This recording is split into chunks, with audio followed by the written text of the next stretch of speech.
Я объясню вам значение слов, которыми можно ответить на вопросы. То есть одним словом. Например, ладно. Узбек тілінде майлі означает согласие, значит хорошо. Поедем завтра в город? Ладно.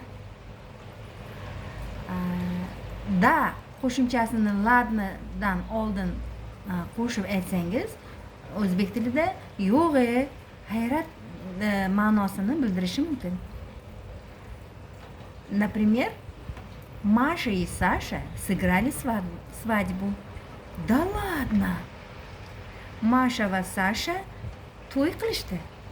Yo'q, udivlение, hayrat ma'nosini bildiradi. Keyingi so'z doговорились. Ya'ni kelishdik. Gaplashdik degan ma'nolarni bildiradi. Bu so'z bilan biz suhbatdoshimiz bilan kelishganimizni, rozi ekanligimizni bildiramiz. Masalan, давай встретимся в кафе сегодня. Kel bugun kafeda uchrashamiz. Договорились. Ya'ni kelishdik. Keyingi so'zimiz однозначно. Ya'ni gap bitta degan ma'noda, aniq degan ma'nolarni bildiradi. Yana bir aniq degan ma'noni bildiradigan so'z bu точно. Masalan, в этом году весна какая-то странная, непредсказуемая.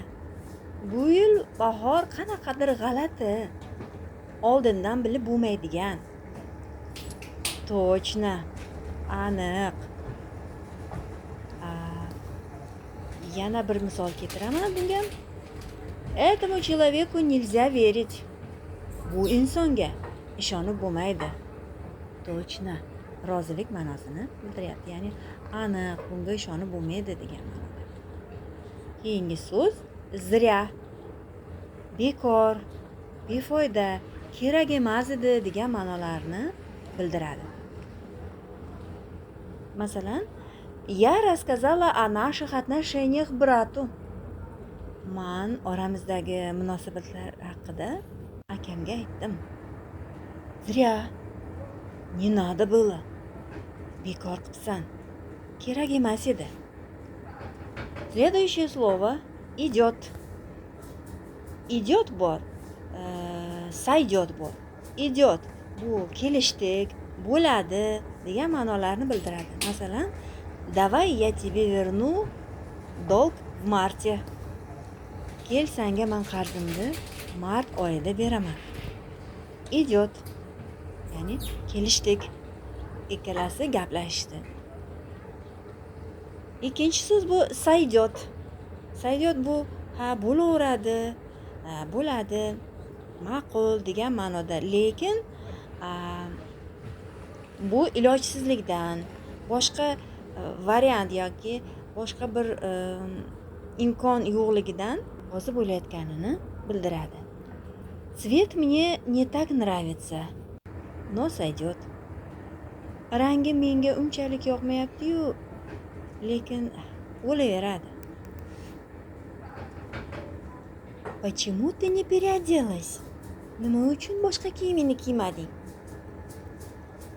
И так сойдет. Bo'laveradi. Keyingi so'z нормально. Нормально. Hammasi joyida degan ma'noda ishlatiladi. Masalan, как жизнь? Спасибо, нормально.